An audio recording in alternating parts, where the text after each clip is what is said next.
History educator और हम पढ़ रहे हैं a brief history of modern India, जिसमें करंटली हम डील कर रहे हैं चैप्टर 5 से। और आज का ये वीडियो पार्ट 4 होगा फॉर द चैप्टर 5, जिसका नाम है expansion and consolidation of British power in India.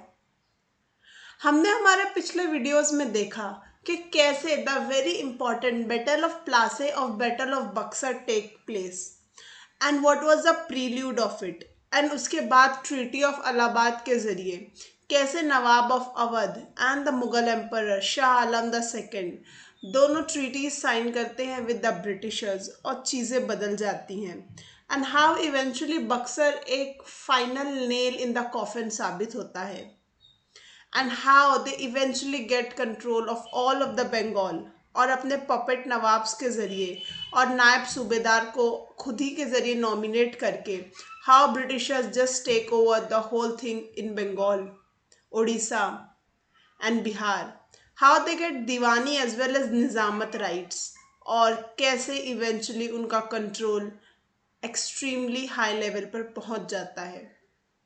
All of that is with regard to the eastern side of India. आज हम देखेंगे साउथ इंडिया में कार्नेटिक में what was the condition, and आज हमारा स्पेसिफिकली डीलिंग होगा with Mysore, with Hyder Ali, Tipu Sultan and Britishers. So let's begin our class for today.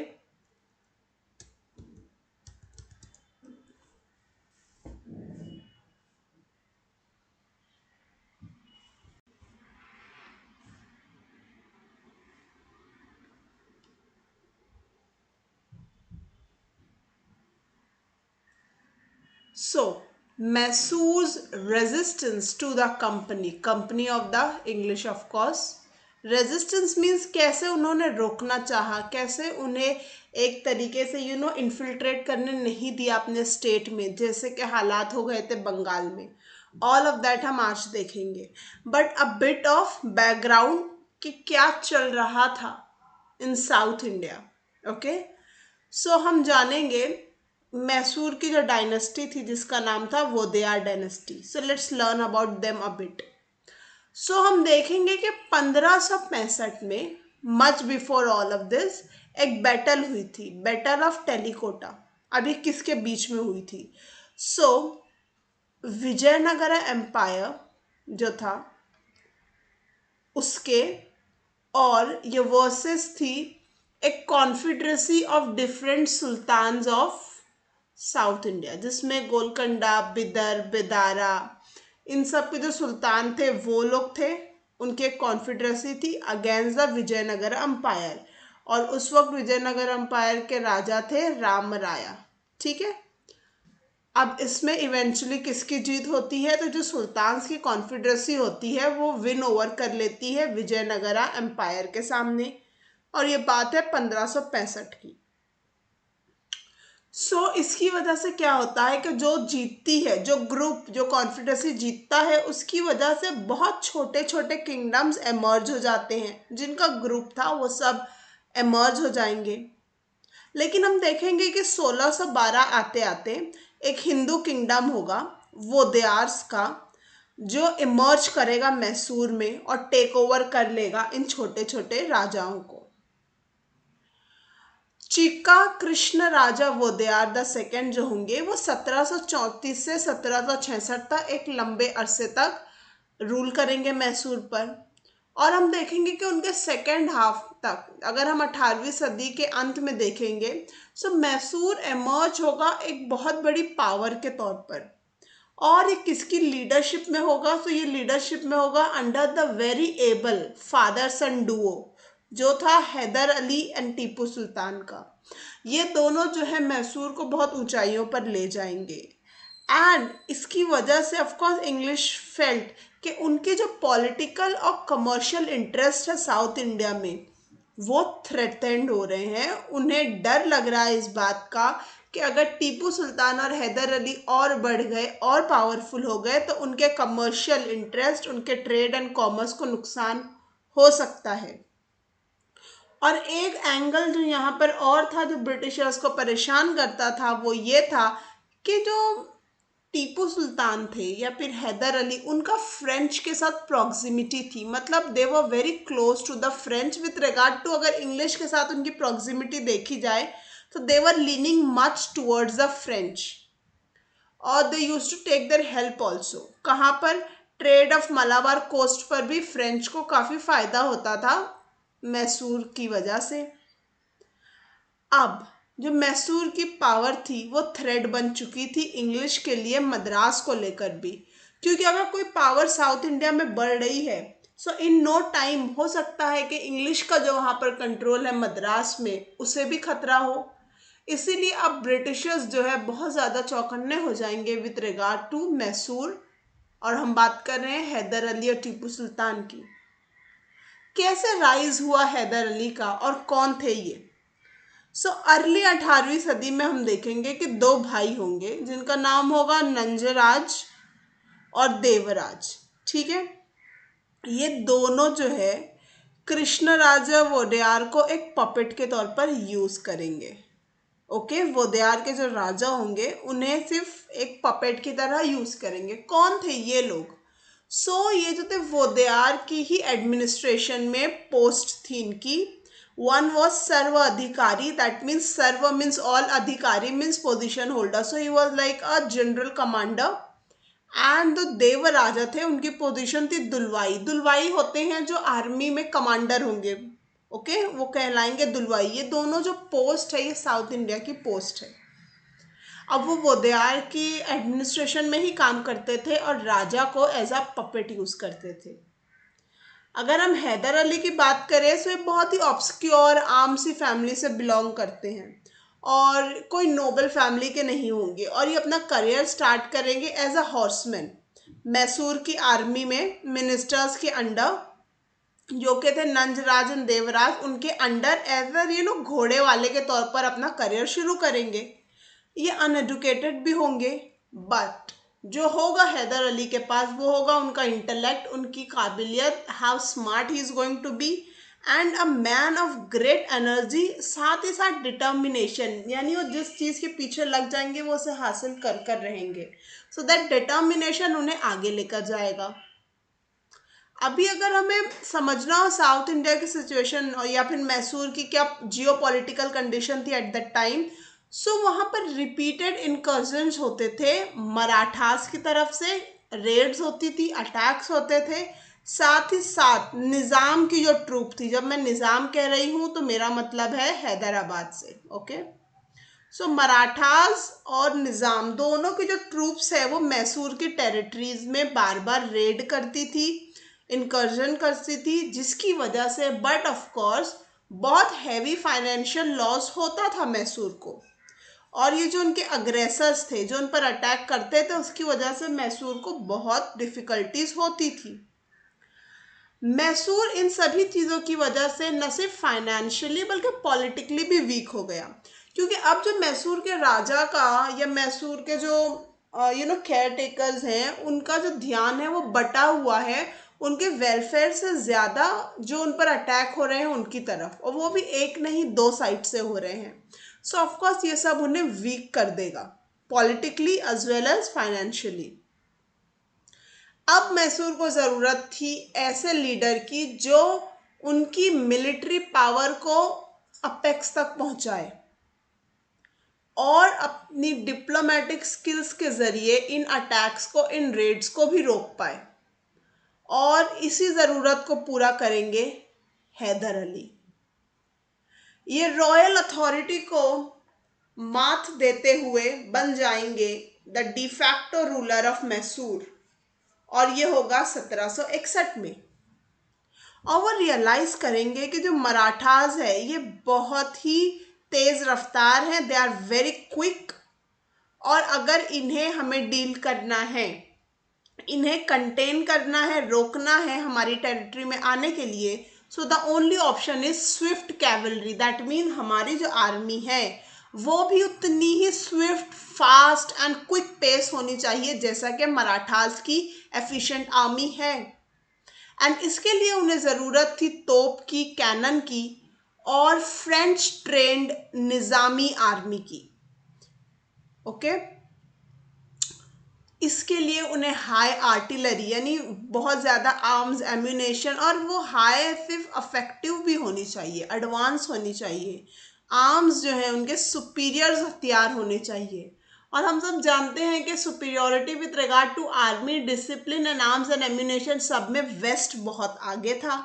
सो उसके लिए उन्हें चाहिए थे वेस्ट के हथियार, क्योंकि अगर आपको किसी high advanced arms and ammunition का सामना करना है तो आपको उसे मैच करना पड़ेगा। एंड जो मैन्युफैक्चर्ड है वो सेम नो हाउ के होने चाहिए। अगर आप किसी राइफल का मुकाबला एक लाठी से करने जाएंगे so you won't be succeeded. So ये सब समझ गए थे हैदर अली, और अब वो काम करेंगे अपनी आर्मी को और अपने आर्म्स एंड एम्यूनेशन को एडवांस और हाईटेक बनाने में। और इसके लिए हैदर अली मदद लेंगे फ्रेंच की, और वो एक आर्म्स की फैक्ट्री बना साबित करेंगे, स्टैब्लिश करेंगे दिंदीगुल में, जो कि तमिलनाडु में है।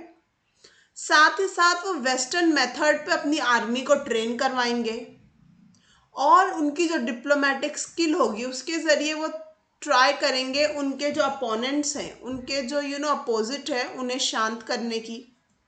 और उनकी मिलिट्री स्किल तो सुपीरियर थी ही, इसकी वजह से वो कैप्चर कर लेंगे दोड, बल्लापुर, सेरा, बिदनौर, होस्कोते 1761 से 1763 के बीच में।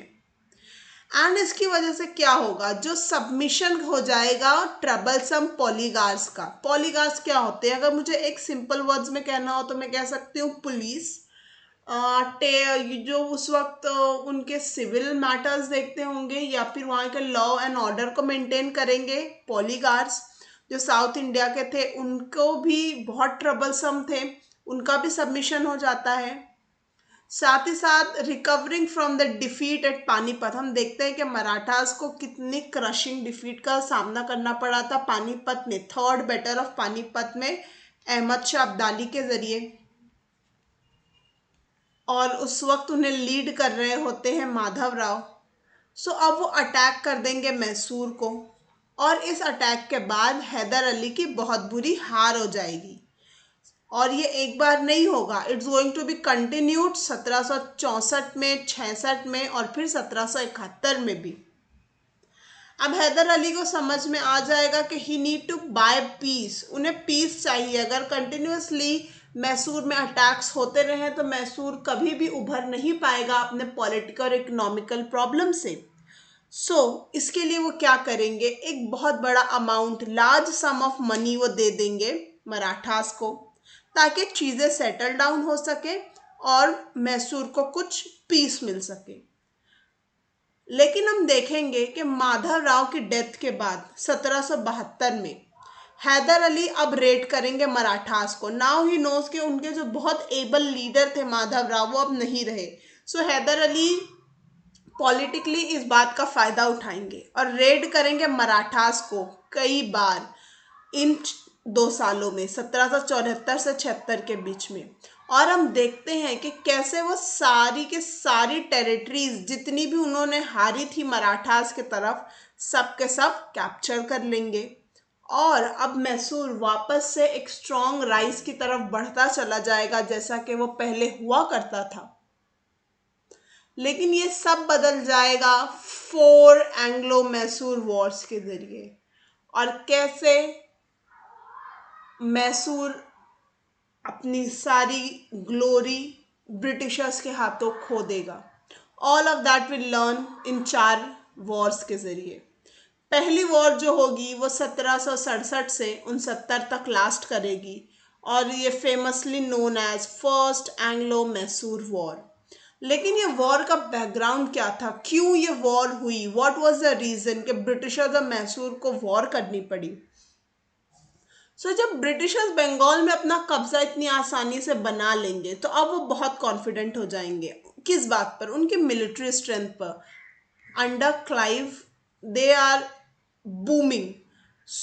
वो एक ट्रीटी कंक्लूड करेंगे निज़ाम ऑफ हैदराबाद के साथ 1766 में, और उन्हें परस्यूट कर देंगे कि वो जो नॉर्दर्न सिरकाज है, यानी जो नॉर्थ के एरियाज हैं, साउथ इंडिया के जो नॉर्दर्न सिरकाज हैं, in lieu of which they said they would protect the Nizam. उन्होंने कहा कि हम आपको आपके नेबर से प्रोटेक्ट करेंगे। और निज़ाम का नेबर कौन है? हैदर अली, मैसूर। सो आपको हम मैसूर से प्रोटेक्ट करेंगे, आप हमें नॉर्दर्न सिरकाज दे दीजिए। So of course Hyder the Hyderabad Nizam is going to accept it. अब Hyder already had territorial disputes with the nawab of Arcot also, and उनके मराठास के साथ भी डिफरेंसेस थे, निज़ाम ऑफ हैदराबाद के साथ भी डिफरेंसेस थे। सी, मैंने आपको पहले ही बताया था कि जो इंडिया की कंडीशन थी on the eve of British conquest was that कि हम बहुत सारे छोटे छोटे किंगडम्स में बटे हुए थे और हमारे नेबर्स के साथ we were always in fight, constant fight, raid, attacks were the order of the day. और यही होगा मैसूर के साथ भी। लेकिन बहुत इंटरेस्टिंग चीज जो देखने मिलेगी इन ऑल 4 मैसूर वॉर्स कि कैसे अलायंसेस चेंज होंगे, और जो कि बहुत कॉमन है इन वॉर्स एंड बैटल्स के अलायंसेस बहुत चेंज होते हैं, कॉन्स्पिरसीज थियोरीज बनाई थियोरीज होती हैं, देन डिफरेंट अलायंस सीक्रेट में बनाए जाते हैं, and you think this person is with me but he is eventually not with you. All of that, all of the politics and the diplomacy हमें देखने मिलेगी बहुत बड़े लेवल पर इन ऑल द 4 वॉर्स। लेकिन अगर हम पहले की बात करें तो कैसे यहाँ पर अलायंस बदलेंगे? सो जो निज़ाम ऑफ हैदराबाद होंगे और जो मराठास होंगे वो साथ देंगे इंग्लिश का। Okay, they were the allied of the English. किसके खिलाफ? हैदर अली के खिलाफ। अब हैदर जो है कंसिडरेबल टैक्टिक का इस्तेमाल करेगा, and we all know how diplomatic he was. So ये मराठास को पे करेंगे कि आप जो है न्यूट्रल हो जाएं, मीन्स ना हमारा साथ दें ना ब्रिटिशर्स का साथ दें, यू बिकम न्यूट्रल। साथ ही साथ अब निज़ाम को वह हैंडल इस तरीके से करेंगे कि जो हम जीतेंगे टेरिटरीज ब्रिटिशर्स को हराने के बाद, उसका एक शेयर आपको दे दिया जाएगा, तो यू ऑल्सो हट जाओ, उनके अलाय मत बनो। He then join the Nizam to attack the nawab of Arcot. और अब क्या करेंगे वो कि निज़ाम ऑफ हैदराबाद के साथ मिलकर अटैक कर देंगे नवाब ऑफ आर्कोट पर, जिनके साथ उनके रिलेशंस अच्छे नहीं थे, as we have already seen. अब ये जो वॉर है ये 1.5 साल तक चलती जाएगी और इसका कोई कंक्लूजन नहीं आएगा। अब हैदर अली रियलाइज करेंगे कि स्ट्रैटेजी बदलने की ज़रूरत है और ये आउट ऑफ नोवेयर मद्रास के गेट्स पर पहुंच जाएंगे। एंड वी नो मद्रास पर किसका कब्जा है, किसका हेडक्वार्टर है Madras. There was complete chaos and panic, क्योंकि किसी ने भी एंटिसिपेट नहीं किया था कि हैदर अली मद्रास जाकर ब्रिटिशर्स के गेट पर खड़े हो जाएंगे। अब इंग्लिश ऐसे सिचुएशन में आ जाएंगे कि उनके पास कोई ऑप्शन नहीं होगा सिवाय कि वो एक ट्रीटी साइन करे, पीस मुआहदा साइन करें हैदर अली के साथ। और यहीं पर साइन होती है the very famous treaty of Madras. अब ये जो ट्रीटी है ये प्रोवाइड करेगी एक्सचेंज कि जितने भी प्रिजनर्स हैं और जितनी भी रीजन्स एक दूसरे के साथ लिए गए हैं सब वापस कर दिए जाएं, यानी मैसूर के जो रीजन्स कब्जे में आए हैं उनके अपोनेंट्स के जरिए उन्हें वापस मिल जाए। जितने भी एक दूसरे के प्रिजनर्स दोनों अपोनेंट्स ने वॉर के दरमियान प्रिजनर्स ऑफ वॉर्स बनाए हैं वो वापस कर दिए जाएं। ये दोनों बातें होती है ट्रीटी ऑफ मद्रास के जरिए। हैदर अली प्रॉमिस किए जाते हैं कि आपको इंग्लिश की हेल्प मिलेगी जब भी आप पर अटैक होगा किसी भी पावर के जरिए। सी नॉर्मली ट्रीटीज जो एंड होती हैं तो उसमें एक ये क्लॉज होता है कि आपका दुश्मन आज से हमारा दुश्मन, हमारा फ्रेंड आज से हमारा फ्रेंड। ये बहुत ही कॉमन क्लॉज था जो नॉर्मली ट्रीटीज में हुआ करता था। सो यही होता है with regard to Hyder Ali also कि इंग्लिश उन्हें कहते हैं कि अगर आप पर किसी का भी अटैक होगा तो वी आर विथ यू। सो जब ये सब ट्रीटी हो चुकी थी सो क्यों 3 और वॉर्स होती हैं?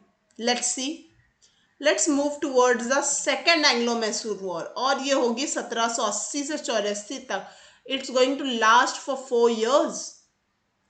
सो अब जो हैदर अली है वो अक्यूज करेंगे इंग्लिश को ब्रीच ऑफ फेथ का, और वो कहेंगे कि आपने ट्रीटी ऑफ मद्रास को सही तरीके से फॉलो नहीं किया है, क्योंकि जब हमारे ऊपर मराठास का अटैक हुआ तो इंग्लिश ने हमें सपोर्ट नहीं किया, वो हमारी मदद करने नहीं आए। साथ ही साथ उन्हें रियलाइज होगा कि हम क्यों इंग्लिश के साथ अलायंस बनाए जब फ्रेंच हमारे लिए ज़्यादा हेल्पफुल है। फ्रेंच हमें हमारी आर्मी की रिक्वायरमेंट में हमारे गन, सॉल पत्रे और हमारे लीड की ज़रूरत को बेटर तरीके से पूरा कर सकते हैं। और जो माहे एक बहुत ही इम्पॉर्टेंट कोस्ट था, वो फ्रेंच के पोजीशन में था, the very famous Malabar coast पर। और at the very time some French war material was bought to Mysore, और जो फ्रांस के जो वॉर मटेरियल्स थे वो मैसूर आते थे। अब उसी बीच क्या हो जाता है कि वहां पर वेस्ट में अमेरिकन वॉर ऑफ इंडिपेंडेंस शुरू हो जाती है, इट ब्रोक आउट। अब as usual we know that French और इंग्लिश हमेशा एक दूसरे के अपोजिट साइड्स में ही होते हैं, और कैसे कुछ भी वेस्ट में होता है तो उसका असर हमें इंडिया में फ्रेंच और ब्रिटिशर्स के बीच में देखने फॉर श्योर मिलता है। अब जो हैदर अली की फ्रेंडशिप है वो बढ़ती जाएगी फ्रेंच के साथ, और ऑफ कोर्स ये इंग्लिश को सताएगी कि हमारे एनिमीज के साथ मैसूर के रिलेशंस बढ़ते जा रहे हैं। सो अब इंग्लिश ट्राई करेंगे कैप्चर करने का माहे को, जो कि किसकी टेरिटरी है, फ्रेंच पोजीशन है। अब हैदर अली फेल्ट कि ये मेरा प्रोटेक्शन का टेरिटरी था, and if you are going to attack Mahe जो मेरे प्रोटेक्शन में है, सो ये ऐसा है कि जैसे आप चैलेंज कर रहे हो मेरी अथॉरिटी को। So Britishers attack on Mahe made Hyder Ali realise that indirectly it is attack on him, और इसी के साथ शुरू हो जाएगी सेकेंड एंग्लो मैसूर वॉर। और हम देखते हैं कि हैदर अली एक एंटी इंग्लिश अलायंस बनाएंगे, किसके साथ, of course the very two Marathas and the Nizam of Hyderabad. और वो फॉलो अप करेंगे एक अटैक कार्नेटिक में, और हम देखते हैं कि वो कैप्चर कर लेंगे आरकोट को, और वो इंग्लिश आर्मी को डिफीट कर देंगे अंडर कर्नल बेली 1781 में। अब इसी बीच हम देखते हैं कि जो इंग्लिश हैं उनके एक दूसरी लीडरशिप होगी, सर आयर कूट, जो कि कितने ही एबल लीडर है, उनके अंडर हम देखेंगे detached both the Marathas and the Nizam from Hyder side. हमने देखा था कि चेंजिंग ऑफ अलायंस बहुत होने वाला है इन और चारों बैटल्स में, वॉर्स में। सो मराठास और निज़ाम जो कि एक वक्त में मैसूर के साथ थे, अब वो चले जाएंगे अपोजिट खेमे में। But the undeterred Hyder forced the English boldly only to suffer a defeat। लेकिन हैदर अली इतने एबली लड़ेंगे और अपनी डिप्लोमेसी और अपनी मिलिट्री टैक्टिक्स के बेसिस पर एक बहुत ही बड़ी डिफीट देंगे ब्रिटिशर्स को एट प्रोटोनोवो 1781 में ही। However, he regrouped his forces and defeated the English, and न सिर्फ डिफीट किया बल्कि कैप्चर किया उनके कमांडर को, जो थे Braithwaite. So how beautifully Hyder Ali इतने सब अलायंस के लॉस होने के बावजूद द माइटी ब्रिटिशर्स को हराते हैं, और न सिर्फ हराते हैं, उनके कमांडर को भी कैप्चर कर लेते हैं। और इसके साथ ही ब्रिटिशर्स को साइन करनी पड़ती है ट्रीटी ऑफ मैंगलोर। लेकिन चीज़ें कब बदलती हैं, when Hyder Ali died of cancer 1782 में, after a year he is going to die. और अब उन्हें सक्सीड करेंगे इतने ही एबल और स्मार्ट लीडर जो कि होंगे टीपू सुल्तान, और वो कैरी ऑन करेंगे इस वॉर के साथ एक और साल तक, लेकिन कोई पॉजिटिव आउटकम नहीं आएगा। सो बहुत फेडअप हो जाएंगी बोथ द साइड्स, ब्रिटिशर्स भी और टीपू सुल्तान भी। सो वो लोग एक पीस की तरफ बढ़ेंगे और निगोशिएट करेंगे द ट्रीटी ऑफ मैंगलोर को, जो कि साइन की जाएगी 1784 में, after 2 years of the death of Hyder Ali. और इसके अंदर क्या बात की जाएगी कि दोनों को एक दूसरे की टेरिटरीज वापस कर दी जाए जो एक दूसरे ने इस वॉर के दरमियान कब्जे में ली थी। सो पहले हम देखते हैं कि फर्स्ट एंग्लो मैसूर के बाद ट्रीटी ऑफ मद्रास होती है। सेकंड में हम देखेंगे कि ट्रीटी ऑफ मैंगलोर होती है। Let's move ahead. अब हम आ गए हैं थर्ड एंग्लो मैसूर वॉर पर। अगेन अब इसका बैकग्राउंड क्या है? एक जो डिस्प्यूट है, कोई एक प्रॉब्लम आती है between not Britishers, between Tipu और ट्रेवनकोर। ट्रेवनकोर एक और साउथ इंडिया का किंगडम होता है, स्टेट होगा। इन दोनों के बीच में कोई इश्यूज होती हैं। अब जो ट्रेवनकोर है हैड परचेस्ड, उसने खरीदा था दो एरियाज को, जो था जलकोटल और कन्नौर। किनसे? डच से, कोचिन स्टेट में। अब जो कोचिन है वो फ्यूडेटरी है टीपू का। अब फ्यूडेटरी क्या होता है? एक बड़े राजा के अंदर, एक बड़े लीडर और किंग के अंडर बहुत सारे छोटे छोटे किंगडम्स होते हैं, स्टेट्स होते हैं, जो उनके फ्यूडेटरीज होते हैं, उनके अंडर काम करते हैं, उनके प्रोटेक्शन में, उनके सुप्रेमेसी में काम करते हैं। यही हाल था कोचिन का मैसूर के अंदर। लेकिन जब जो टेरिटरी को सुप्रेमेसी हासिल है टीपू की, उसे खरीदा और बेचा जाएगा और ट्रेवनकोर उसे खरीद लेगा, ये टीपू को गलत फील होगा एंड टीपू इसे रिगार्ड करेंगे as a violation of his sovereign rights, कि वो है ultimately ruler of all of it. कैसे कोई चीज खरीदी और बेची जा रही है जो उनकी है? हम देखते हैं कि 1790 में टीपू वॉर डिक्लेयर कर देंगे अगेंस्ट ट्रेवनकोर। किस चीज के लिए? कि मुझे रीस्टोर किए जाए मेरे rights and you can not buy जलकोटल और कन्नौर, जो कि मेरे एरियाज हैं। ऑफ कोर्स इंग्लिश जो है वो अपोजिट बैच का साइड देंगे और वो होंगे ट्रेवनकोर के साथ। वी नो दैट के ब्रिटिशर्स कितना ज़्यादा इंटरफेयर करने लगेंगे इंटरनल इंडिया के नेटिव राजा लोगों की जंग में, and how they are going to be so interested in all of it. अब अटैक कर दिया जाएगा टीपू पर। Tipu defeated the English under general Medows. English जो है उस वक्त जनरल मेडोज की लीडरशिप में काम करते होंगे, बट टीपू उन्हें डिफीट कर देंगे। बट चीज़ें बदल जाएंगी 1791 में, जब आएंगे लॉर्ड कॉर्नवालिस और ये लीडरशिप लेते ही लार्ज आर्मी के साथ मार्च करेंगे एम्बर एंड वेल्लोर में और बेंगलोर की तरफ जाते जाएंगे। इसी के साथ वो पहुंच जाएंगे श्रीरंगपट्टनम, जो कि हेडक्वार्टर्स था टीपू का। फिर देखते ही देखते कोयम्बतूर भी इंग्लिश के हाथ आ जाएगा। And last with the support of the Marathas and the Nizam. English को अभी सपोर्ट है मराठास का, साथ ही साथ निज़ाम का। इंग्लिश अटैक कर देंगे श्रीरंगपट्टनम, टीपू की राजधानी को, सेकेंड टाइम। और Tipu offered serious opposition. Tipu बहुत इसे रेजिस्ट करने की कोशिश करेंगे, but the odds were against him. But चीज़ें उनका साथ नहीं देंगी और कॉन्सिक्वेंटली हम देखेंगे कि बहुत ही हाई लॉसेस होंगे टीपू को, और एक अलग एक थर्ड ट्रीटी साइन की जाएगी जो एक कहलाएगी ट्रीटी ऑफ श्रीरंगपट्टनम, और टीपू को बहुत लॉसेस झेलने पड़ेंगे। एक चीज जो हमें बार बार देखने को मिल रही है, that is Marathas and the Nizams, why they both are always in it. हम जो एरिया की बात कर रहे हैं, वहां पर जो नेबरिंग स्ट्रॉन्ग एम्पायर्स थे अराउंड मैसूर, वो थे मराठास एंड निजाम्स। और नेबरिंग किंगडम्स के जो रिलेशंस थे वो बड़े क्विकली चेंज होते थे, अलायंस बदलते रहते थे। That's why in every picture we see two characters, कभी दिस साइड कभी that side, that is Marathas and Nizams. ये सब पॉलिटिकल डिप्लोमेसी और अपनी टेरिटरीज को एक्सपांड करने के मूव्स थे।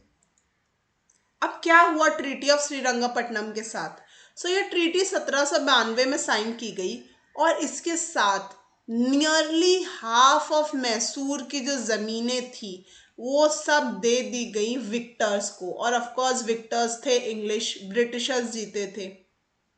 हम देखते हैं कि 12 महल, दिंदीगल, मलाबार, ये सब के सब इंग्लिश को मिल जाता है। ऑफ कोर्स इंग्लिश के साथी थे मराठास, तो उन्हें भी कुछ फायदा होगा।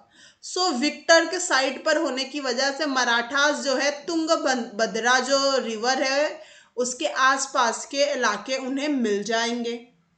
और अगर हम निज़ाम की बात करें तो उन्हें मिल जाएंगे रिवर कृष्णा और उसके बियॉन्ड पेन्नार तक के इलाके।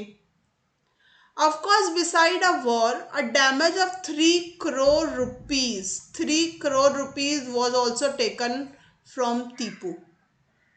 और हाफ ऑफ द वॉर जो है उसका जो हाफ ऑफ द मनी है उन्हें इमीडिएटली पे करना था और जो रिमेनिंग 1.5 करोड़ है उन्हें इंस्टॉलमेंट्स में देना था।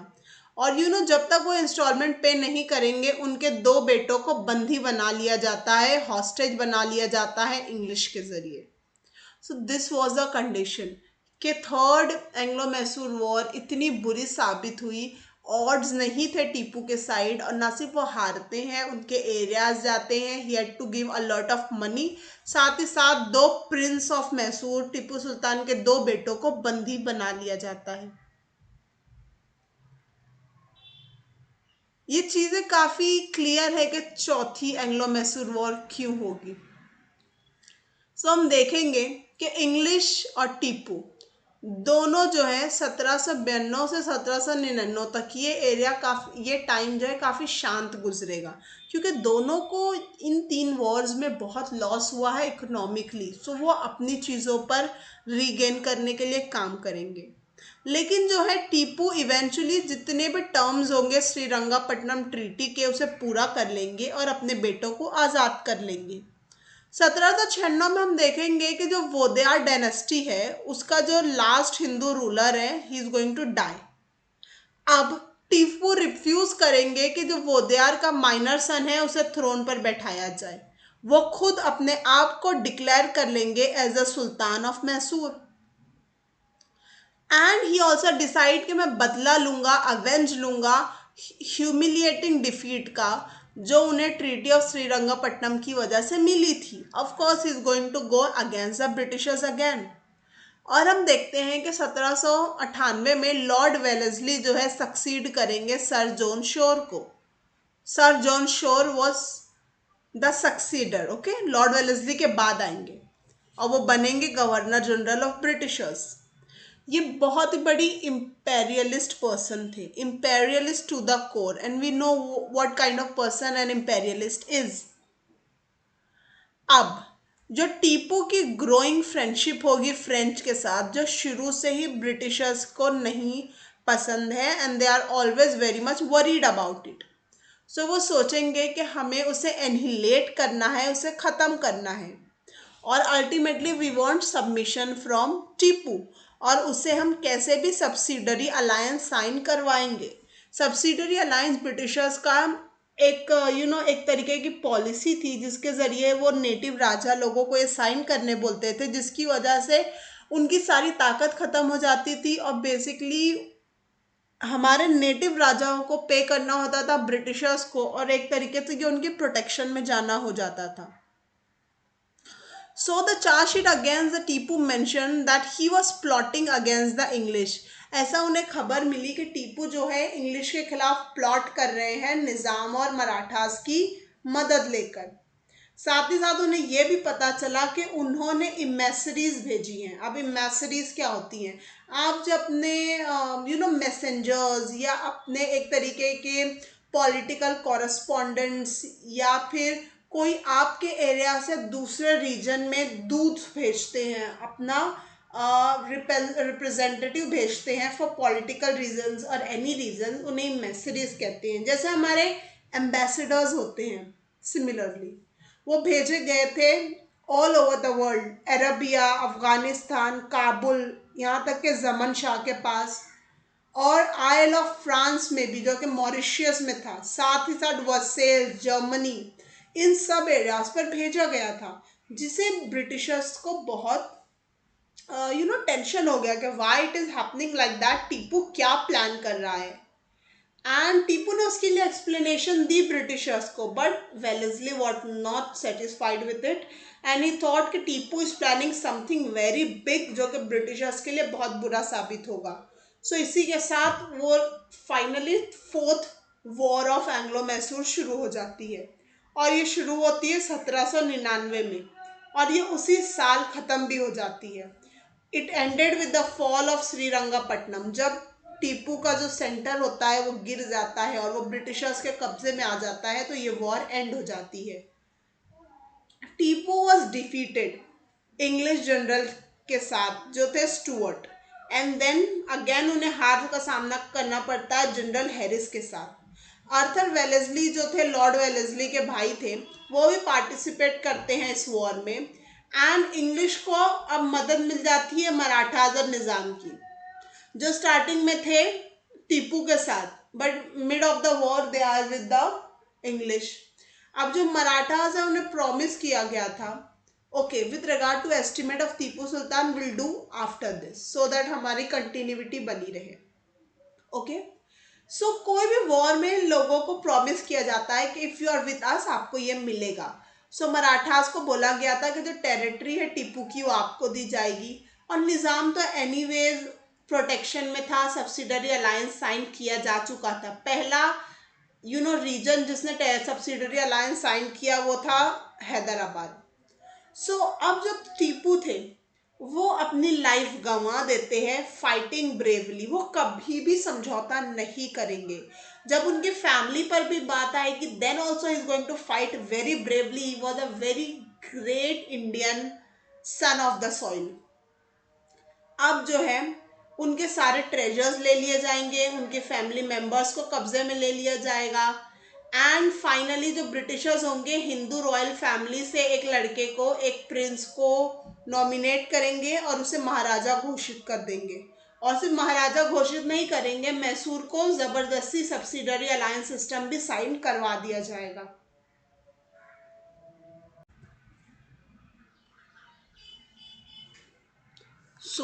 क्या होता है मैसूर का टीपू सुल्तान की डेथ के बाद in the fourth Anglo Mysore war.